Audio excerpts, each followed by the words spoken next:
Ya. En nombre de Dios y de la patria se abre la sesión. Cuenta, señora secretaria. Vicepresidente, tenemos una solicitud de la honorable senadora señora Campillay para poner en tabla de la comisión la votación del defensor de la niñez. Asimismo, de Gendarmería de Chile adjuntan un documento con información de las personas condenadas, privadas de libertad, adultos mayores. También tenemos una respuesta del secretario general del Senado al oficio 85. Vamos resolviendo. Respecto de la solicitud de la senadora Campillay, la idea es ver la posibilidad de poder reunirnos, ojalá hoy día de manera informal, y citar mañana, eventualmente, si fuese posible, para ir avanzando, porque creemos que es absolutamente necesario, y coincido con la senadora Campillay, en que tengamos lo antes posible designada al defensor o la defensora de la niñez. Senadora Campillay, adelante. Sí, lo que pasa es que a mí me parece que ya nos hemos demorado mucho con la Defensoría de la Niñez. Se han puesto proyectos los cuales podríamos haber visto después, proyectos que ya se han visto antiguamente hace años, proyectos que se rechazaron hace años y proyectos que simplemente nosotros no podemos dar solución como es, y me va a disculpar si hay alguien para exponer en el proyecto de los huilliches, pero ¿cómo que se llama? La biblioteca de nuestro Congreso dijo que nosotros no podíamos hacer una consulta indígena. Nosotros no tenemos cómo. O sea, el Congreso no puede realizar una consulta indígena. Y eso es lo que necesitamos con este proyecto de los huilliches. Entonces nosotros tenemos que ir paso a paso. La Defensoría de la Niñez ya teníamos que haberla tenido resuelta. Ya hace ya eh, varias reuniones ya no hemos hecho nada. Entonces yo creo que eso, y tenemos que ir porque se rechazó la primera, pero no hemos vuelto a trabajar en lo mismo. Sí. Entonces, ¿cómo vamos a lograr una defensora o un defensor de la niñez si al final ni siquiera lo ponemos en tabla? Entonces, hoy se puso en tabla, pero como punto 4, o sea, no lo vamos a alcanzar a ver. No, lo que te quería, por eso mismo, senadora, la idea nuestra era justamente, pues yo también coincido con la necesidad, la urgencia del nombramiento del defensor o la defensora de la niñez, y la idea es que poder recoger algún nombre que reúna los 2/3 del Senado. La idea es que le había pedido a la secretaria que pudiera convocar primero una reunión informal para ponernos de acuerdo respecto a algún nombre que pueda recabar justamente el apoyo de los 2/3. La propia secretaria nos recomendó poder hacerlo hoy día o mañana, si es posible, para los efectos de tener la votación el próximo martes, sí o sí, martes 8, de las propuestas de los y los señores senadores en primer lugar de la tabla. Sí, lo que pasa es que con el tema de la Defensoría de la Niñez ya son muchas agrupaciones que están preguntando lo mismo. Sí, por lo ¿Cuándo mismo, vamos a resolver por lo mismo, este tema que es tan importante como es la Defensoría de los niños? sí, por eso mismo lo he puesto en tabla. Y La idea es poder acordarlo, sí, ponerlo en tabla en primer lugar el próximo día martes 8. sí. ¿Le parece a todos los miembros de la comisión?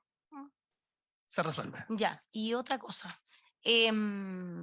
Por inclusión, yo le pediría, yo sé que usted es el presidente de la comisión, pero para mí es muy importante que si se da una tabla, no se cambie a última hora, porque yo veo los proyectos en base a la tabla que usted pone, pero cuando usted llega el día anterior y la cambia o la cambia el mismo día, para mí eso es muy difícil volver a ver los proyectos que allí van y volver a poder informarme, porque yo soy ciega, entonces yo no puedo leer, yo tengo que escuchar y escucho a mi asesor cuando me explica el proyecto, cuando me lo expone. Entonces, si yo de un momento para otro me cambian la tabla, para mí es difícil porque yo también llego muy temprano acá, llego normalmente a las 10 de la mañana para poder ver todos los proyectos del día y poder entenderlos y en base a eso poder votar después en la sala. Entonces, para mí, ver otros proyectos más que se cambien, es difícil. Sí. Entonces, lo que le pido es que la tabla, por favor, no se cambie a última hora. Sí. No hemos cambiado nunca la tabla última Sí, se votación. cambió. La semana pasada, de ¿Cuándo? hecho, se cambió, porque el ¿Cuánto, señor que secretaria? estuvo la semana pasada no estaba en tabla, creo. ¿Secretaria?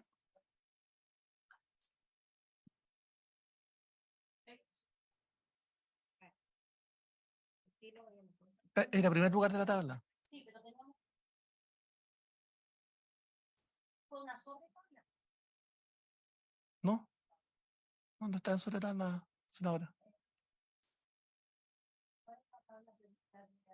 Bueno, lo puede resolver con la secretaria después, porque nos hagamos un punto. Que no se cambie. O sea, lo que yo le pido es instrucción. Sí, por Que no se supuesto. cambie, o los puntos que ponen tabla a Sí, última hora, sí, para yo poder hacer bien mi trabajo. sí. No estaba, no se ha puesto, y usted, para aclararlo, senadora, nunca hemos cambiado la tabla de una sesión. Bueno, sigamos. Por lo mismo, volví al punto para dejarlo resuelto. Segundo, sigamos con la cuenta. La respuesta del secretario general del Senado al oficio.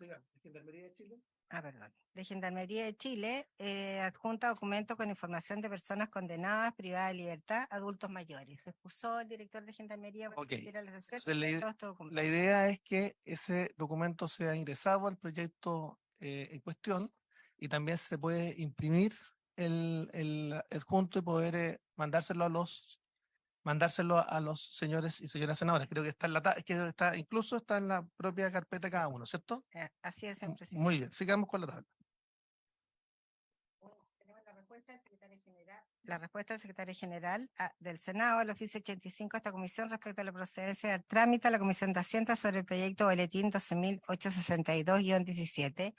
Y este se refiere al pueblo celta. Sí, ¿cuál es qué es lo que señala la respuesta del Y secretario general? señala que el informe financiero del proyecto tiene incidencia presupuestaria, por lo tanto coincide con lo que dice la Comisión de Gobierno, que debe ser conocido por la Comisión de Hacienda. No obstante que el presidente tiene la facultad, de acuerdo al reglamento, para interpretar y señalar lo que estime pertinente. Bueno, se acordó mandarlo a Hacienda y están haciendo, Está en ¿no? Hacienda y está en tabla para mañana en la sala. Perfecto, sigamos. Después de la Biblioteca del Congreso Nacional, da respuesta a información solicitada por esta comisión en la que adjuntan el documento denominado la consulta previa indígena en el Congreso Nacional, estándar internacional y procedimiento de consulta en Chile. Perfecto, ese se debe agregar también a los dos proyectos en cuestión. Están hoy día. Sí, Sí, para los al WIC. Los WIC, boletines refundidos. refundido. La respuesta de la directora del Museo de la Memoria y de los Derechos Humanos en relación a la situación que afecta al señor Braulio Jatar. Señala que son los hechos ocurridos en Chile y en el periodo determinado que no correspondería incluir al señor Jatar. Ok. Sigamos. Documento enviado por la Red de Ciudadanos en oposición al nuevo tratado de la OMS, que es el Tratado Pandémico Reglamento Sanitario Internacional, entre otras materias, y que contiene diversas preguntas para un debate parlamentario. A ver si sus señorías quieren responder. Muy bien. Del presidente del Consejo de la Sociedad Civil de la Niñez, quien reitera solicitud de audiencia para ver el retraso de la elección del nuevo defensor de la niñez. Citémoslo también. ¿Está pidiendo audiencia? Sí, Sí, por el supuesto. defensor de la niñez. Veamos fecha para la audiencia. Pero hemos puesto en primer lugar de la tabla para el día Martes 8. martes 8. Y ahí tenemos diversas solicitudes de audiencia para los proyectos de ley que reconocen al pueblo huilliche como etnia indígena en la ley 19.253. Del señor Francisco Era Huerquén, de la comunidad mapuche huilliche, Pepiuquelén, y miembro de la coordinadora Willy Lafquén Huichan. De comunidades y autoridades ancestrales mapuche huilliche de la provincia de Osorno, representado en don Salvador Rumián. Del coordinador del Consejo Mayor de Caciques Huilliches de Chiloé. Del cacique de la comunidad indígena huilliche Yicaldat, de la comuna de Castro, provincia de Chiloé, cacique miembro Consejatu Chafú Mapuche, Huilliche, Chilhue, director de Fundación Huequimun, Chilcatúhue, señor José Cheuquepil. De la Junta General de Caciques de la provincia de Osorno, en la que junto con analizar el proyecto, manifiestan su rechazo y solicitan se les autorice a participar de la sesión vía Zoom. Y del dirigente del pueblo Huilliche, región de Aysén, señor Aurelio Cayún. Perfecto, citarlos a todos. Ya, para citar a las personas que están a favor y en contra del proyecto. Y el senador Saavedra me acaba de mandar un listado como 20 personas para ser recibidas. Perfecto. Y entonces, les pido, secretaria, si puede adjuntar todas las personas que faltan por exponer de este proyecto, tanto las personas que se oponen y las personas que apoyan el proyecto, y poder establecer una audiencia, una sesión especial para recibir en audiencia, quizá un día lunes, para recibirlos a todos, a poder... Ya. Y finalmente las excusas del ministro de Justicia y Derechos Humanos, sí. del jefe de la Delegación Regional del Comité Internacional de la Cruz Roja. Él hace presente en su excusa y que no les compete a ellos esta materia. Perfecto. No pueden dar opinión. Y el director nacional de Gendarmería. Perfecto. Respecto al ministro de Justicia, me llamó por teléfono y la idea es que podamos citarlo el próximo martes 8 primero por el plan ¿De búsqueda? plan de búsqueda y la sesión siguiente por el proyecto en cuestión.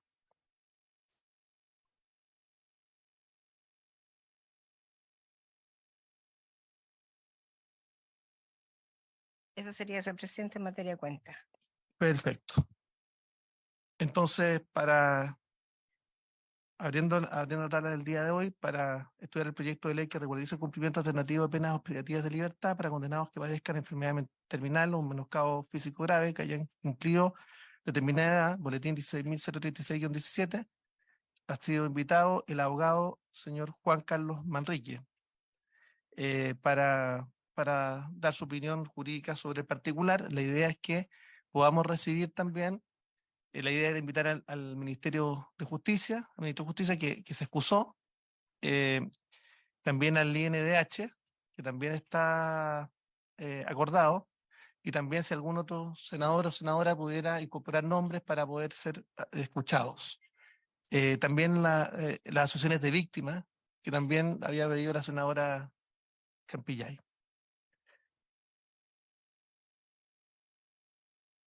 Abogado, adelante. Gracias, señor presidente, honorable señora senadora, honorables senadores, señora secretaria, colegas apreciados, muchas gracias por la invitación. Entonces, en el tiempo que el señor presidente designe y sin perjuicio del debate que pueda producirse o de las preguntas, estoy completamente llano a ella, reitero el agradecimiento. Paso a informar el boletín desde mi apreciación académica y profesional, el que usted ha señalado, el 16.036-17. En primer término, señor presidente, honorables senadoras y senadores, voy a enmarcar mi presentación en aquello que el boletín denomina la norma propuesta, esto es el numeral tercero, particularmente el artículo único en su inciso final, que condensando las ideas matrices sobre las cuales se asienta, establece lo que el proyecto denomina un subsistema de reemplazo, como dice específicamente la norma, de penas privativas de libertad de personas que están sufriendo enfermedades terminales o enfermedades de otro tipo, y también a quienes tengan más allá de cierta edad, por la reclusión domiciliaria total en los casos que ahí se indica. Pues bien, señor presidente, en primer término, debo decir que, como propiamente lo señala el boletín, la consideración primera de este proyecto de ley dice relación, y ese es su base y objetivo, con adecuarse a lo que se denominan los estándares internacionales en materia de derecho internacional humanitario y derecho internacional de los derechos humanos, y particularmente desde allí establecerse a propósito de las reglas de cumplimiento o ejecución de las condenas de diversos tipos de condenados, tanto por delitos comunes graves, que significan el cumplimiento efectivo de penas largas, como también el punto que debo ya adelantar, probablemente aparece quizá también como el más problemático desde el punto de vista sistemático, dogmático y a su vez práctico, que dice relación con la posibilidad de extender estas mismas reglas a personas que pudieran estar cumpliendo penas largas por el catálogo que se denomina de delitos contra los derechos humanos, y lo amplío en el sistema internacional: crímenes de guerra, crímenes de lesa humanidad o incluso aquellas otras big atrocities o gran atrocidades como se señalan en el derecho internacional penal. De ese punto de vista, señor presidente, en primer término, la consideración que voy a hacer a este respecto, reitero, dice relación con el análisis sistemático, dogmático, del punto de vista, en primer lugar, académico y luego profesional, para señalar dos o tres cuestiones de derecho interno que pudieran ser relevantes. Esto es, casos concretos de la realidad nacional, de cómo estas cuestiones han venido siendo tratadas para poder hacer una evaluación final. En primer término, señor presidente, honorables senadoras y senadores, hay que tener en cuenta el marco conceptual y a su vez las bases de derecho comparado sobre las cuales este proyecto se estructura. Esa es la consideración del fin y bases del proyecto, que está establecido y declarado en su propio texto. Perdone que no lo reitere, entiendo que todos lo hemos estudiado, pero si fuera el caso estaré disponible para volver sobre esa fuente. La primera, a su vez, dentro de este segundo margen de consideraciones, son los que el proyecto denomina cuerpos y experiencias nacionales o extranjeros citados en el boletín. Esto es, las fuentes, por ejemplo, de Naciones Unidas, de la Comisión Interamericana de Derechos Humanos, la Corte, agregaré yo más adelante el Tribunal Europeo de Derechos Humanos, particularmente la normativa y a su vez la jurisprudencia de la Corte Penal Internacional, el Estatuto de Roma, y en específico en ella las reglas de evidencia que están citadas. En segundo término, también para el análisis y la evaluación que voy a plantearles, planteo, como les adelantaba, dos casos muy relevantes. El primero en derecho comparado, que es el caso de la abolición, digámoslo así, esto es la declaración de inconstitucionalidad respecto de la Constitución Europea de Derechos Humanos que realizó el Tribunal de Estrasburgo en la condena a España, en el caso de declarar inconstitucional la doctrina Parot, como se denominó, que era el sistema de cálculo y acumulación progresiva de penas para los condenados por delitos contra la seguridad interior del Estado, homicidios y otros, en el conocido de la guerra, comillas, de los etarras, la ETA y a su vez los GAL, declarando entonces esa doctrina de incremento sucesivo de las penas que llegaban al cumplimiento de hasta 340 o 350 años de cada uno de los condenados, a declararla inconstitucional y fijar el límite máximo de 40 años de cumplimiento efectivo de privación de libertad, cualquiera sea el delito, lo que ha provocado, ¿no es cierto?, como aplicación de esa sentencia, la libertad de un número considerable de personas a esta fecha, de uno, perdonen que así lo diga porque es un hecho de la causa, uno u otro espectro del arco político allí en contienda. Y a su vez también lo que vamos a ver ha pasado más o menos recientemente en Chile con lo que se denominó la interposición de sucesivos amparos de las organizaciones que asisten a los presos comunes y otros a propósito de la negativa del Ministerio de Justicia en el segundo gobierno de la presidenta señora Bachelet de a su vez acoger los dictámenes de las comisiones de rebaja de penas. Esto es el mix entre libertad condicional y decreto de rebaja de penas, que llevó a estas asociaciones a presentar aproximadamente 2.500 recursos de amparo ante las Cortes de Apelaciones y la Corte Suprema por las negativas a esas rebajas y a su vez a disponer la libertad de los beneficiados con estos beneficios intrapenitenciarios, cuestión que personalmente representé en el estrado de la Corte Suprema representando al Ministerio de Justicia de aquella época, y particularmente el caso de los agentes condenados de la CNI y Extina, que estaban postulando a estos beneficios respecto de los cuales se produjo el mismo debate. Vale decir, se trata de cuestiones que han transitado en nuestra historia jurídica y jurisprudencial reciente. Desde el punto de vista interno, señor presidente, honorables senadores y senadores, vamos a considerar específicamente estos antecedentes de derechos humanos, los beneficios penitenciarios a tercera y cuarta edad, como hoy día se señala, ya no una tercera, sino que una cuarta edad, por motivos meramente humanitarios y de derecho internacional de los derechos humanos, respecto de los enfermos terminales o graves, que es el origen de este proyecto en su esencia y se trata del grupo de personas al que está primariamente dirigido. En segundo término, los casos aquellos a que me he referido, que voy a pasar a exponer de la siguiente manera. Adelanto, señor presidente, que respecto de lo que dice relación con la valoración de este proyecto en cuanto al objeto general declarado, esto es, adecuarse a los estándares internacionales de derechos humanos más actuales, bajo el paradigma de ante igual situación, igual norma, igual solución, esto es, igual situación ante igual ley para todas las personas, el proyecto de ley se encuentra, a mi modesto juicio, bien encaminado, pudiera ser de recibo, dependerá, ¿no es cierto?, por cierto, del órgano legislativo, pero en cuanto a su postulación y al punto específico, debo adelantar que sí se adecua a las tendencias más actuales de aplicación del derecho penal internacional y del derecho internacional de los derechos humanos, según paso a exponer.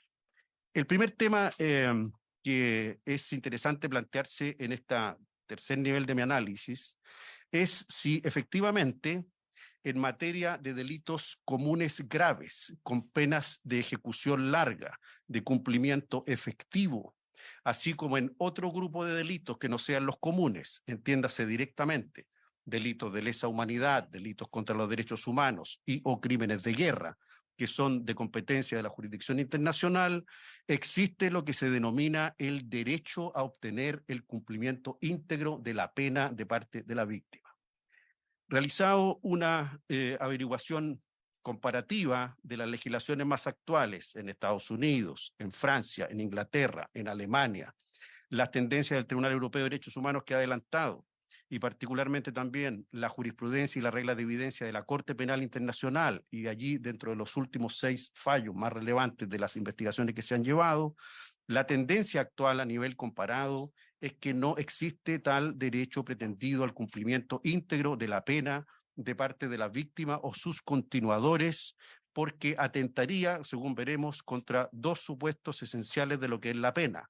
Esto es, el fin, naturaleza y justificación de la pena, y en segundo lugar, aquellos casos en los cuales la pena se hace inútil, porque siguiendo las tendencias liberales, digamos, filosóficas occidentales, esto es que la pena es un elemento que permite al condenado entender, reacondicionar sus comportamientos, dónde están los límites de aquellos, y por supuesto reconducirse a la estatalidad. Cuando se impone una pena a quien ya no está en condición de entenderla, de internalizarla, voy a tener que pedir una excusa porque esta es una cita ya casi de 300 años que hoy día puede entenderse completamente descontextualizada, pero está en los textos del mismo Hegel y de Kant. Esto es, si la pena se impone a quien no puede comprender o está en estado de no tener capacidad alguna de internalizar en la función y fin de la pena, sería como de darle de palos a un animal, dicen los filósofos del derecho, puesto que de lo que se trata es de que estas personas logren internalizar definitivamente cuál sería la, digámoslo, fin y finalidad de este castigo y o reinserción social. De allí que pedí excusa anticipada, porque evidentemente hoy día una expresión tan, digámoslo, fuerte como aquella, evidentemente ha perdido todo contexto social, sin embargo remarca el sentido de la pena en el derecho penal liberal y clásico, que es el mismo que nos orienta. En segundo lugar, la excelentísima Corte Suprema de Chile, entregaré todos estos datos en el informe escrito, ha dicho en reiteradas ocasiones que para efecto de considerar beneficios intrapenitenciarios, en su caso, la revisión de la gracia del indulto, esto es cuando ésta proviene de la Presidencia de la República, que para algunos también, lo adelanto, sería la vía para poder estudiar este problema preferentemente antes que una ley, que es también una opción legítima de debate. Y a su vez, cuando se tratan las cuestiones de rebaja de libertad condicional o de rebajas de penas, ha señalado que no existen óbices jurídicos ni constitucionales suficientemente razonados para que aquellas personas que incluso han sido condenadas por delitos graves contra los derechos humanos, habiendo cumplido las condiciones, puedan optar e incluso ser beneficiarios de esos beneficios intrapenitenciarios de rebaja de condena y volver al régimen abierto, aunque controlado, como es el caso que pasaré a señalar, que marcó y unificó la jurisprudencia de la Corte Suprema los últimos 8 años sobre esa materia. Amparos contra las autoridades de gobierno que referí anteriormente, ¿no es cierto?, y a su vez contra las disposiciones del entonces Ministerio de Justicia, son aquellos que fueron marcando esta situación. Por ejemplo, ha dicho ahí también en reiteradas ocasiones la jurisprudencia que para analizar estas posibles sustituciones, por ejemplo, como marco contextual en materia de penas sustitutivas, lo que este proyecto denomina reemplazo de formas de cumplimiento, por ejemplo, las reglas que se exige al menos cumplir 3/4 partes de cárcel efectiva para obtenerlas, una vez acreditado varios semestres de muy buena conducta. En otros casos, el demostrar una verdadera adhesión a los valores universales de los derechos humanos, o bien cooperación eficiente, demostrar arrepentimiento, etcétera, que se han puesto en distintas reglamentaciones que cita también el proyecto. Y en nuestro caso particular, cuando ello se ha debatido, esto ha quedado radicado en otra área, que es lo que se denomina el derecho penal ejecutivo, o una especie del derecho penal penitenciario, pues las señorías saben que en nuestro sistema aún faltan los tribunales de ejecución de penas, donde esto debiera efectivamente discutirse, y siendo entonces estas normas de carácter ejecutivo, no son reglas de procedimiento, porque se trata de procedimientos penales ya terminados. En consecuencia, la ley de efecto retroactivo de las leyes, particularmente el artículo 24, esta ley es de 1871, tampoco tendría cabida. Esto es, aquellas que debieran entonces entenderse que se aplican in actum inmediatamente, en la medida que sean más beneficiosas para los procesados o, en este caso, enjuiciados, porque esa situación procesal ya ha terminado. Se trata de personas que han sido enjuiciadas y que están cumpliendo una pena. Están, como se conoce en el lenguaje, digamos, del día a día, de nuestra realidad, como rematados. Bueno, el caso al que me refería el señor presidente, en primer lugar, como dije, desde el punto de vista del derecho internacional, que cabe interesante tener en cuenta, es el caso de la sentencia dictada el 10 de julio de 2012 por el Tribunal Europeo de Derechos Humanos, que sentenció la aplicación retroactiva de la denominada doctrina Parot, porque a juicio del Tribunal Europeo en Estrasburgo esta norma vulneraba y violaba los artículos 7 y 5.1 de la Convención Europea de Derechos Humanos, particularmente lo que vengo refiriendo respecto de la irretroactividad de leyes penales desfavorables o a su vez la ultraactividad de otras más favorables, e instó al gobierno español a que en definitiva cumpliera con estos mandatos constitucionales y dejara de aplicar estas reglas de acumulación y determinación de penas, que hacía que en ese caso, que los condenados ex miembros de la ETA o miembros de ETA, condenados por delitos de terrorismo, homicidios múltiples y otros, estuvieran cumpliendo condenas, como dije yo, con acumulación sucesiva de hasta 300, 340 años cada uno, cuestión que en definitiva hacía contrario a la Constitución el cumplimiento de la pena, puesto que la Constitución se ha pactado, europea, que no existen las penas perpetuas, las penas que no tienen un horizonte específico y determinado son un trato inhumano, cruel y degradante, lo dice expresamente la Constitución, y además, si llegan a tener ese carácter, entonces deben ser declaradas contrarias al texto europeo, porque en el fondo las penas indeterminadas que se instituyen más que en una, digamos, respuesta del Estado organizado en una represalia sin una mayor justificación, carecen de sentido. Deja de ser entonces una pena propiamente tal para convertirse solo en una vindicta pública, que es lo que señala el Tribunal Europeo. De ese punto de vista, entonces, se lleva al Estado español a juicio ante el Tribunal Europeo, y el Tribunal Europeo de Derechos Humanos declara inconstitucional la norma y la doctrina Parot, y en consecuencia técnicamente, en una suerte de inaplicabilidad no continental, la deja sin efecto, lo que resulta ser completamente obligatorio para el Estado español. El Estado español debe ratificar entonces y rectificar conducta, y desde ese minuto entonces tiene el límite máximo, que son 40 años de cumplimiento efectivo de penas, incluso para estos condenados, lo que llevó a que en el menor tiempo posible personas, digámoslo, icónicas de aquella situación interna política española, recuperarán su libertad como consecuencia de la aplicación precisamente de esta norma, al entender que las penas indeterminadas son inconstitucionales. Por ejemplo, Henry Parot Navarro, Iñaki de Juan Echaos, Juan José Subieta Subeldía y una serie de otras personas que resultaron aquí beneficiadas: Fernando Echegaray, José Ramón Martínez de la Fuente, Juan José Legorburu Guaredia, Chidonqui, Joserra, Juan Carlos, perdón, si me permite, Juan Carlos Pérez Ojuel, María José Uscudune Ustunucacía, Luis María Rizalde, etcétera. Vale decir, personas bastante conocidas y destacadas dentro de lo que era la ETA. También, como consecuencia de la aplicación de esta doctrina, efectivamente resultan, porque bajo el mismo predicamento de ley igualitaria, bajo la misma situación, igual ley, igual solución, también se ve beneficiado un ex GAL, Ismael Miguel Gutiérrez, bastante conocido también dentro de la guerra interna del local en España, y entonces al ver limitada esa cuestión de tiempo, entonces recupera su libertad. Esta norma, señor presidente, honorables senadoras y senadores, está en la misma norma y en la misma senda de lo que ha ido estableciendo el derecho internacional de los derechos humanos, inclusive el derecho penal internacional derivado del derecho de la guerra.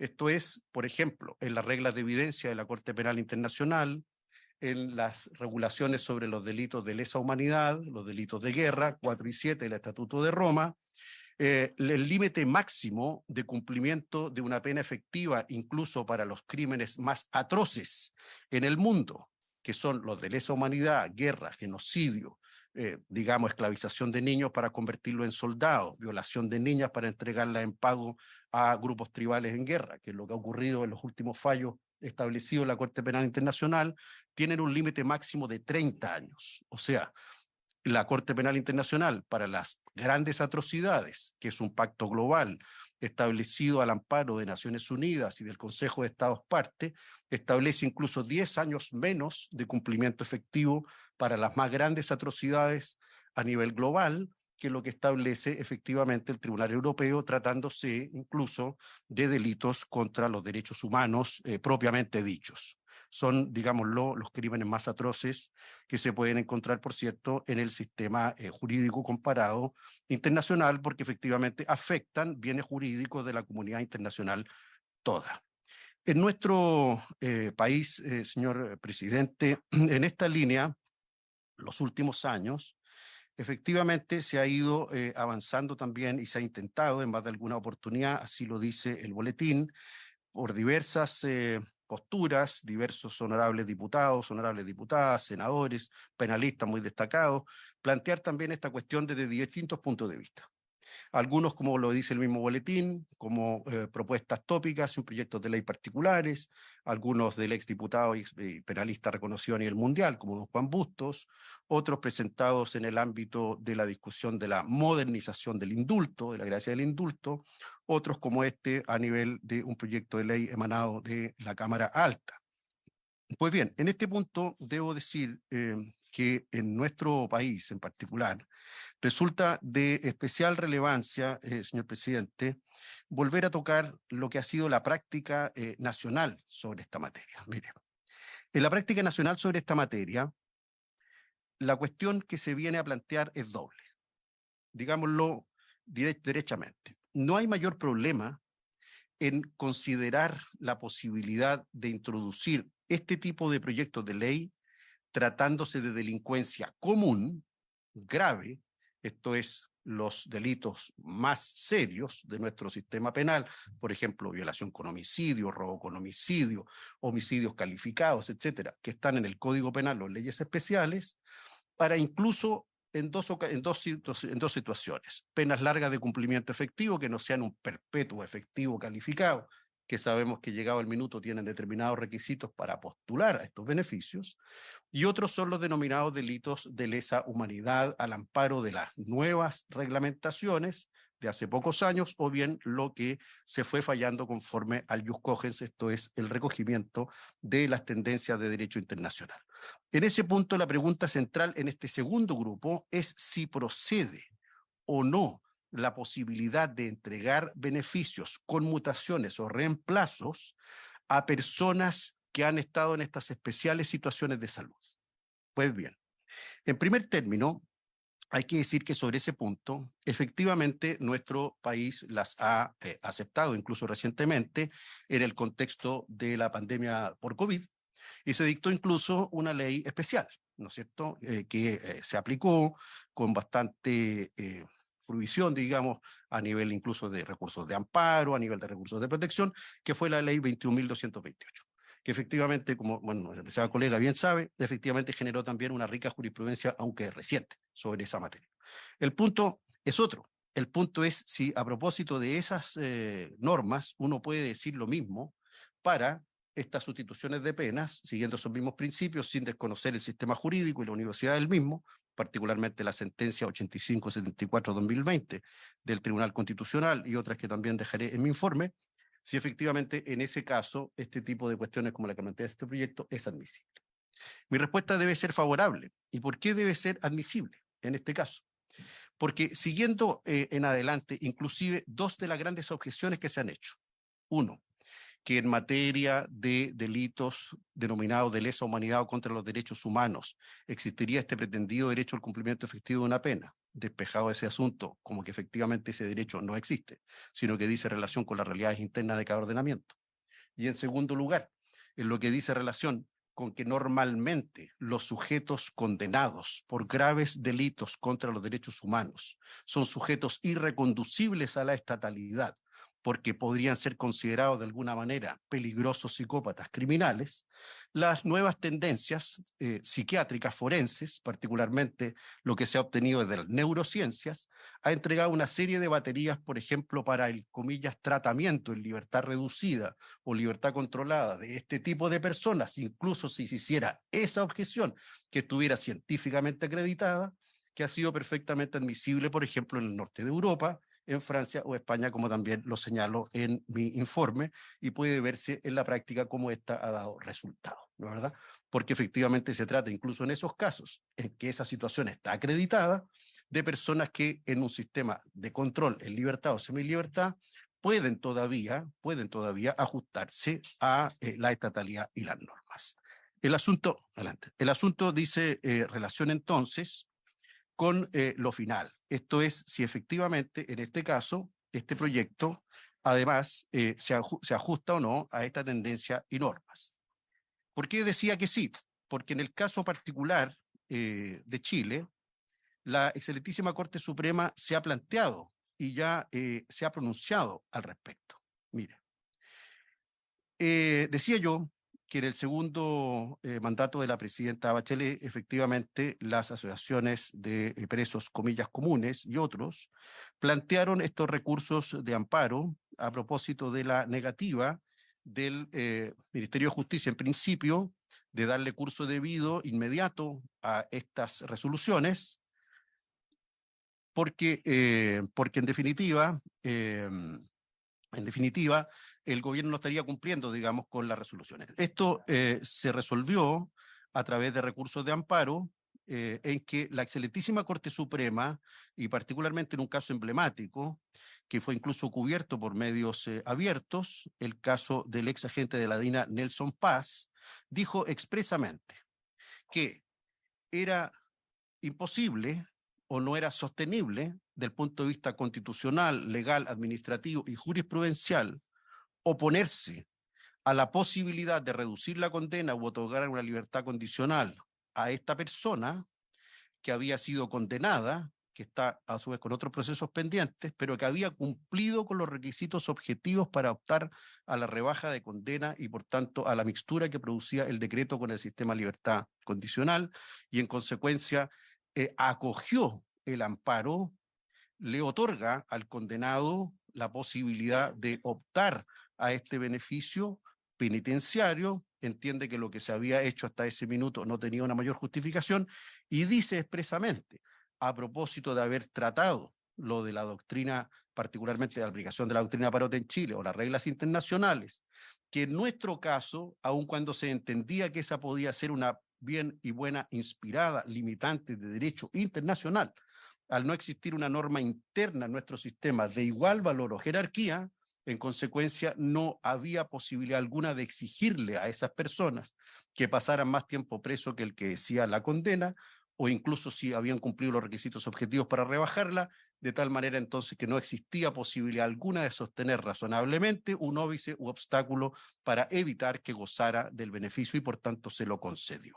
O sea, deja establecido que en el sistema chileno vigente, incluso en materia de reglas ejecutivas, y lo dice expresamente, los condenados por delitos que se denominan de lesa humanidad no están en una situación distinta que la de los otros condenados por delitos comunes graves de cumplimiento efectivo o penas largas. De ese punto de vista, entonces, no existiría una justificación atendible de recibo material en el derecho penal chileno vigente, incluso con las recepciones actuales de derecho penal internacional o derecho internacional penal, para sostener un tratamiento que pudiera llegar a ser considerado simplemente arbitrario, ya sea en el marco temporal, ya sea en el supuesto material, porque en definitiva el derecho internacional penal de los derechos humanos, el derecho internacional humanitario, la doctrina más autorizada y a su vez los fallos vigentes de los tribunales internacionales sectoriales y regionales en la materia ratifican la conclusión que estoy simplemente expresando. Desde ese punto de vista, señor presidente, creo que el proyecto de ley no hace distinciones, digámoslo, irrazonables o irracionales. Por el contrario, los numerales 1, 2, 3 del artículo único, ya sea con su objeto, ya sea con su fundamento o su objetivo, se adecua a mi modo de ver plenamente a las justificaciones de derecho penal internacional, puesto que de lo contrario, efectivamente, nos podríamos enfrentar a una discriminación arbitraria que pueda tener efectivamente un fundamento más bien extranormativo o un fundamento, digámoslo, sociológico o histórico, pero que no encuentra igual correlato en el sistema jurídico internacional. Ese es mi informe, señor presidente. Sí, muchas gracias, abogado. Yo quisiera explicar que la consideración por la que ha sido invitado el destacado penalista Juan Carlos Manrique es porque además él es parte de los abogados habilitados para poder litigar en la Corte Penal Internacional y además tiene hoy día una responsabilidad en la Defensoría de las Víctimas. Lo que también honra, por supuesto, a los abogados de nuestro país. Sería bueno que pudiera exponer cuál es la responsabilidad que hoy día tiene abogado en la Corte Penal Internacional y cuál es la tarea que hoy día le tocan en un organismo de tanta importancia y que Chile también es signatario en virtud del Tratado de Roma. Bueno, muchas gracias, señor presidente. Sí, bueno, esto es consecuencia también del desarrollo de 30 años de ejercicio profesional y académico en la universidad, en la práctica, en el foro, y efectivamente, luego, como usted bien ha dicho, de mis estudios posteriores en Alemania, España, Italia, en Estados Unidos, fui invitado a postular a la Corte Penal Internacional, fui aceptado el año 2018 en el rol, lo cual me ha honrado bastante. Tengo una participación bien activa en la barra de la Corte Penal, donde soy presidente del Comité de Asesoría Legal de los Abogados de la Corte, y a su vez soy el punto focal para Latinoamérica, el GRULA, que es Latinoamérica y el Caribe. Las actividades que la Corte hace en Latinoamérica y el Caribe normalmente las organizamos por esta vía.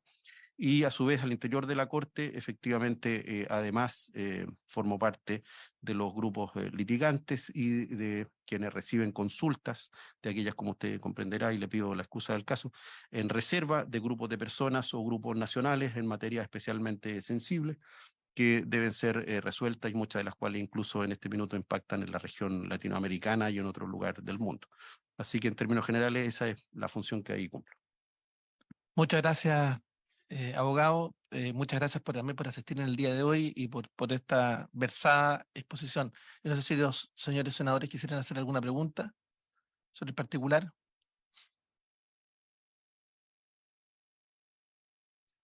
Ok. Quiero agradecerle. Entiendo entonces que la opinión jurídica es favorable respecto de las hipótesis que están planteadas en el proyecto. Así es, señor. Efectivamente, señor presidente. Muy De bien, la hipótesis, el fundamento y destino de las mismas. muy bien. Le damos las gracias al abogado Juan Carlos Manrique. Muchas gracias y por supuesto un extracto de su exposición será también distribuida para todos y cada uno de los señores y señoras senadoras. Yo quiero también proponer que abramos un plazo para presentar nombres para exponer en esta comisión por este proyecto hasta el día viernes, ¿te parece? Para poder ir cerrando cuáles son los nombres que debieran ser citados o invitados a comparecer a esta comisión para los efectos de poder ir dándole curso al mismo. ¿Les parece para el viernes? Sí, secretaria, si le puede comunicar personalmente, en especial a los senadores que no están presentes. Perfecto, se acuerda. Muchas gracias. Gracias a usted, señor presidente. Gracias. Y con las colegas me comprometo a enviarle entonces la minuta final. Muchas gracias, abogado. Gracias. Nos corresponde ahora continuar con el estudio de los proyectos de ley que reconocen al pueblo huilliche como etnias indígenas de la ley 19.253, boletines de 13.620-06 y 16.066-06 refundido. Están invitados en la sesión de hoy día el lonco de la comunidad huicha Pucatué, señor Emilio Joaquín, la señora Oriana Yarzún, cacique de la comunidad indígena, cacique Pairo de Apache, y secretario general de el Concejatu, Echafún, Mapuche, Huilliche, señor Manuel Rauque, que agrupa a más de 15 comunidades mapuches, huilliches de Chiloé. Además, me gustaría que también adoptáramos el mismo acuerdo de acá al día viernes, poder también tener el listado completo de las personas que pudieran exponer en esta comisión para poder establecer un día especialmente al efecto, un día lunes, cuando tengamos el listado completo, para tener una audiencia pública de todos los grupos que están a favor o en contra, las personalidades que están a favor o en contra de este proyecto. Si les parece, el viernes damos como fecha límite de presentación. Ok. Damos la palabra entonces al lonco de la comunidad Huicha Pucatué, señor Emilio Joaquín. Mari, por favor le pido si pueden Mari. habilitar el video. Sí, por supuesto, habilitar el video, si es posible.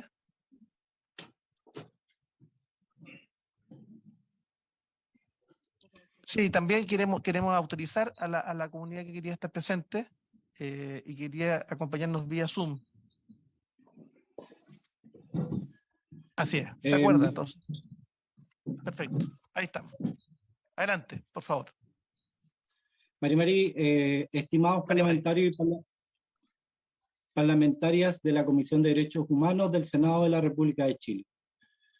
Chonchi, Futahuiyimapu, Gulumapu, 1 de agosto de 2023, con ocasión de la tramitación del proyecto de ley que pretende balcanizar y cercenar al pueblo mapuche, escindiendo el territorio de la Futahuiyimapu de este, so pretexto de poseer una cultura, idioma e historia diametralmente diferentes al punto de dar cabida a ideas cerradas y tergiversadas maliciosamente en función de intereses que conocemos, carentes de fundamento histórico, que ofenden el legado de nuestros antepasados, que pervierten la memoria y borran las huellas del largo y centenario camino recorrido por nuestros recordados caciques, loncos, hermanos y hermanas, en defensa de sus territorios, sus derechos y su cosmovisión.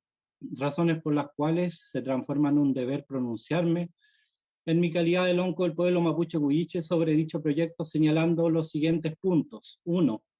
En relación la relación entre la República de Chile y la nación originaria mapuche huilliche, es importante considerar los tratados de paz, firmados entre estos, en su calidad de naciones. El tratado firmado el 7 de enero de 1825, en el campo ceremonial de Tapigüe, conocido con este nombre, el cual establecía originalmente el respeto del Estado chileno por la jurisdicción mapuche en las 4 Butalmapu, que incluye a la Butahuiyimapu en consecuencia Chiloé. El Tratado de Tantauco del 19 de enero de 1826, por el que se anexionó Chiloé a territorio chileno, en su artículo 6, protege las tierras y bienes indígenas, y el Tratado de las Canoas de 1793 entre españoles y caciques huilliches, refrendado por una ley de 1827 de la República de Chile, que otorgaba el título a comisarios a título de merced. Es importante tener en cuenta también la institución del Comisario de Naciones, los juzgados de indios, instituidos por el Estado chileno de Pichusquén y Valdivia, que atendían causas de Biobío a Chiloé. Las posteriores oficinas de asuntos indígenas surgían en el transcurso de 1900, no fueron fruto de la casualidad, sino de un arduo y tenaz esfuerzo de caciques dirigentes Peñilamien, que en los tiempos más difíciles, a costa de mucho sacrificio y de trabajo en conjunto de los distintos territorios, fueron ganando espacio en la institucionalidad del Estado para hacer respetar sus legítimos derechos a través de distintas organizaciones, como las federaciones, uniones, consejos generales, etc., del liderazgo de figuras emblemáticas como Manuel Aburto Panguilef, Venancio Coñopan, José Lonco Chino, de los caciques José del Tránsito Neipán y Anselmo de Puyao, y por supuesto nuestro recordado poeta cacique José Santos Lincomán, José Buenteo, Abelardo Chihuay, quienes más tarde configurarían el Consejo General de Caciques para la protección de su tierra y su cultura. En todos y cada uno de estos momentos, que abarcan más de 200 años, jamás se habló de pueblos distintos de la nación originaria mapuche. Quienes alguna vez han leído los escritos de José Santos, fundador del movimiento indígena contemporáneo en Chiloé, darán cuenta de ello, del espíritu de unidad como pueblo, un espíritu que no suprime las diferencias, que por cosmovisión es intrínseco a esa unidad. 2. Quien pretenda desconocer los lazos que unen a los 4 territorios Butalmapu que comprenden el pueblo mapuche desde su origen más remoto, desde Caicay y Tentén, se niega a sí mismo, niega el presente y la realidad que lo rodea, en donde dicha interacción de siglos se expresa colectiva y ampliamente, en distintos ámbitos de la expresión de la cultura, por ejemplo, la cerámica, la textilería. El idioma está presente en la toponimia de los sectores, en la denominación de los ríos y lagos, en la medicina tradicional, en la gastronomía, en la organización social, en la configuración de los apellidos donde se reflejan los linajes originarios mapuche como Cheuque, Nahuel, Manque, Pangue, Guala, en la denominación de los dueños Soñén, Camagüeto, Piuchén, Millalobo, en los protocolos sociales como el Pentucún, en la denominación de las aves, de los animales terrestres y marinos, árboles, plantas, mariscos y hasta las semillas. Quienes promueven este proyecto basado en información inexacta o falsa niegan y estigmatizan cualquier tradición relacionada con los que denominan mapuches del norte, como por ejemplo el guillatún. Desconocen datos históricos que en 1938 Juan de Dios Cheuquián de la Federación de Indios de la Futawillimapu, Osorno, adhería a la Federación Araucana, Temuco, solicitó autorización para realizar un guillatún en Compuchalmo y fue él quien formó una de las primeras maestras de paz de la isla, Domitila Coimu. Muchos de los que llaman beneficios, de los cuales hoy usufructan, disfrutando de los resultados y borrando con el codo el largo proceso que llevó a ellos, como el caso de la Ley Indígena 19.253, la Ley Lasquenche 20.249, la ratificación del Convenio 169, que no es más que una compilación de un trabajo que arrastra siglos y varias generaciones en alianza. Punto 3. Hay que señalar que en relación con este proyecto de reconocimiento ya ha sido rechazado en 2 ocasiones anteriores. La primera vez se presentó en el contexto de la pandemia por el mismo parlamentario Moreira, basado en un informe encargado por el Ministerio de Desarrollo Social, Marcos Barraza, a la Universidad de Los Lagos, quien a su vez delegó a James Park dicha labor. Del denominado Consejo Mayor, en esa ocasión remitió un listado de dirigentes y organizaciones que no debían ser entrevistadas, acusándolo de promover la cultura mapuche, lista negra. Se pretendía aprobar dicho proyecto de ley 2020 en desconocimiento total de las demás comunidades de la isla, en momento en que se encontraba en la fase 1 de la cuarentena, con toque de queda y resguardo de los militares, que impedían el derecho a reunión, sin posibilidad de consulta previa e informada. Por tanto, y a nuestro juicio, de un grupo de comunidades de Chonchi hechas de mala fe, razón por la cual nos vimos forzados a denunciar públicamente esta situación, tomándonos de manera pacífica las oficinas de CONADI en Castro, de las cuales fuimos desalojados y detenidos por un gran contingente policial. La segunda vez que se presentó este proyecto fue durante el proceso constituyente anterior, donde dicho reconocimiento fue llevado a la Comisión de Sistema Político, Gobierno y Poder Legislativo, donde los 25 convencionales que conformaban dicha comisión votaron en contra, debido a la falta de fundamento de esta propuesta, pretendiendo otra vez obviar los procesos de consulta y cambiar el estatus jurídico de manera unilateral de todo el territorio insular. Por cuanto esta es la tercera vez que dicho proyecto se ingresa, por el mismo grupo y el mismo parlamentario, ahora basándose en el convenio 169. 4. Queremos a la vez denunciar públicamente a este grupo denominado Consejo Mayor, quienes de manera aberrante y a tal raza pretenden borrar la memoria y la dignidad de nuestro pueblo, tergiversando su idioma raíz, destruyendo los grafemas, ensuciando nuestras instituciones, tradiciones e historias. Han llegado incluso a modificar la obra escrita por José Santos Lincomán para encuadrarlo en sus sesgos y oscuros intereses. Y no es en absoluto cierto que el señor Lincomán representa a la mayoría del pueblo originario de la isla. Es más, entendemos que Coihuín de Compu designó a otra autoridad ancestral como cacique.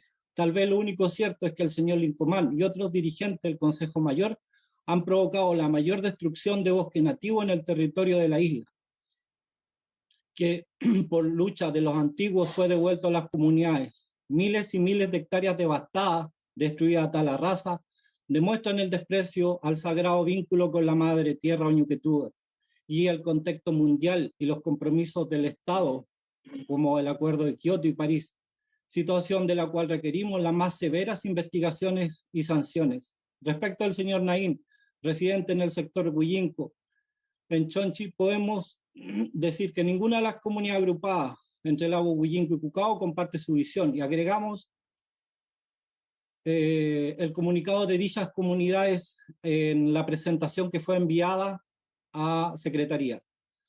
Nos molesta la tergiversación de este grupo realiza en los diferentes ámbitos educativos, culturales, políticos, tenga acogida en instituciones que suponíamos eran serias, y pese a lo descabellado de situaciones que muchas veces rayan en lo absurdo, cuyos símbolos o banderas hacen alusión a la supuesta descendencia inca y a las banderas utilizadas por los realistas en la Reconquista española, o que inventan palabras para generar un idioma nuevo, tengan cabida en instituciones serias.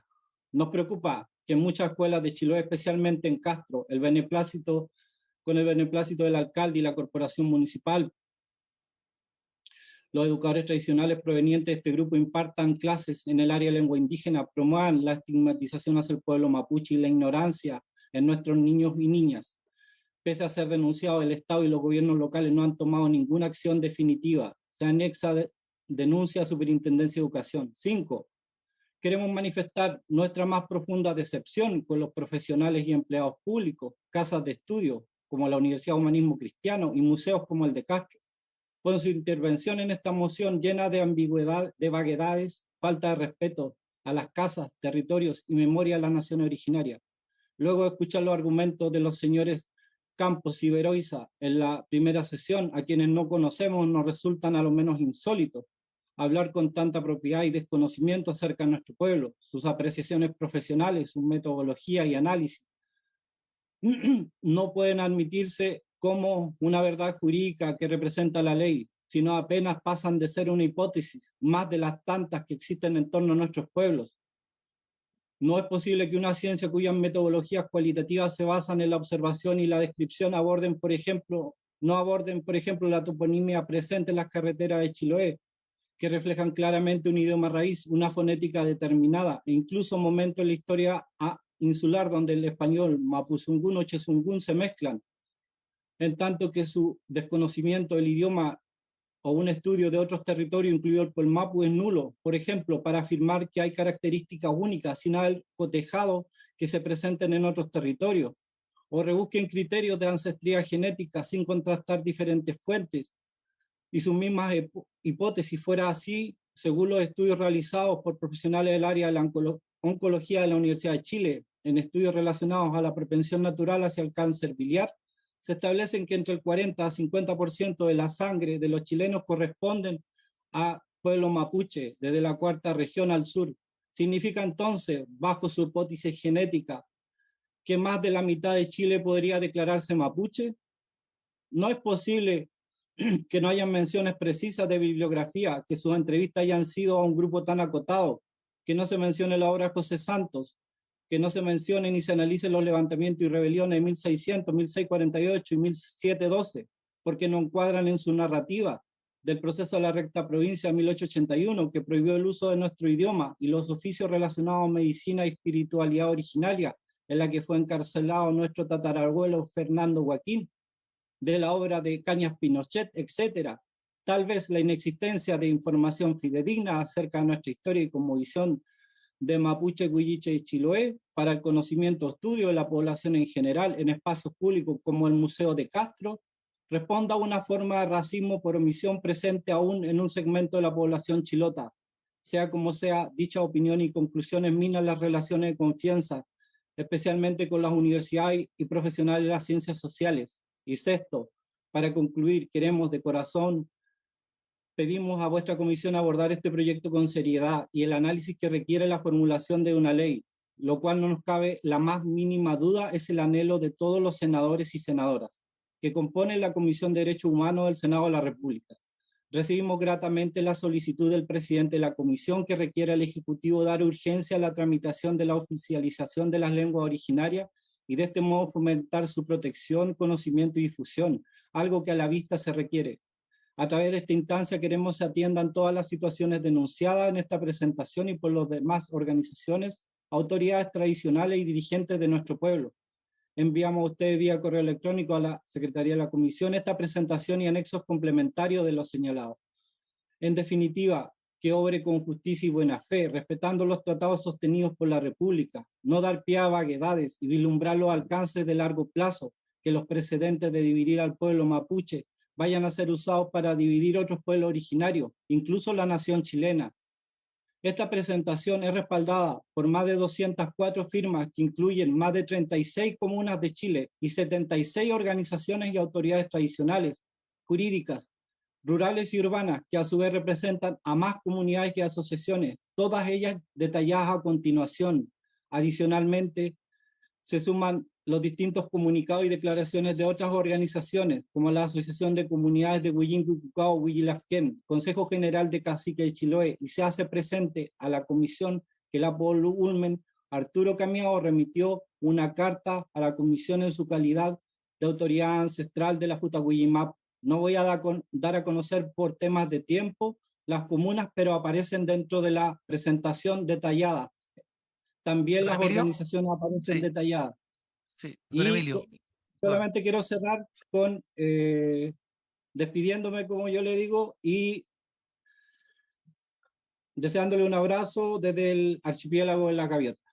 Eso, senadores y senadoras de la Comisión de Derechos Humanos, muchas gracias.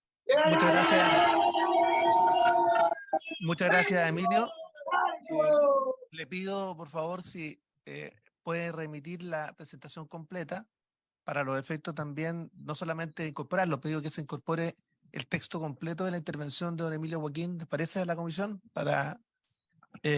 Y además que a partir de esa poder generar los oficios respectivos. Quiero decirle además que vamos a actuar de manera seria y responsable como corresponde a esta comisión en la tramitación de cualquier proyecto de ley y este en particular, porque creemos que si se pretende efectivamente reconocer un nuevo pueblo originario, se requiere actuar con toda la seriedad, con todos los estudios etnográficos correspondientes y con todos los antecedentes que acrediten justamente aquello. Así que nos vamos a dar todo el tiempo necesario para escuchar a todos los actores.